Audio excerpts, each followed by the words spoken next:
Une ville pour plusieurs langues, de quoi générer quelques malentendus, comme c'est le cas sur ces affiches, des fautes d'orthographe, parfois très peu subtiles. Bon, tout le monde peut faire une erreur, sauf que ces derniers mois, les fautes se succèdent, parfois même sur des campagnes affichées partout à Bruxelles. C'est depuis cette affiche que les gens se posent des questions, que tout le monde est beaucoup plus attentif parce que cette affiche a été affichée sur tous les panneaux. Et même si tout le monde ne remarquerait pas la faute, du côté flamand, ça peut faire très mal aux yeux. Du côté néerlandophone, tout le monde a vu les affiches où la communication était incompréhensible et depuis lors, les néerlandophones sont beaucoup plus attentifs à la communication exécutée par la ville de Bruxelles.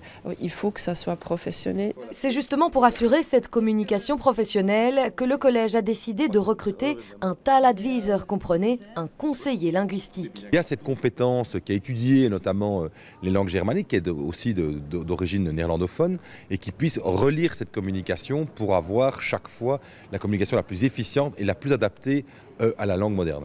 Une langue moderne qui nous joue parfois des tours. Alors ceci n'est pas qu'un cimetière. S'il est simplement un Ça, cimetière. c'est évidemment problématique parce que c'est en fait une allusion à Magritte.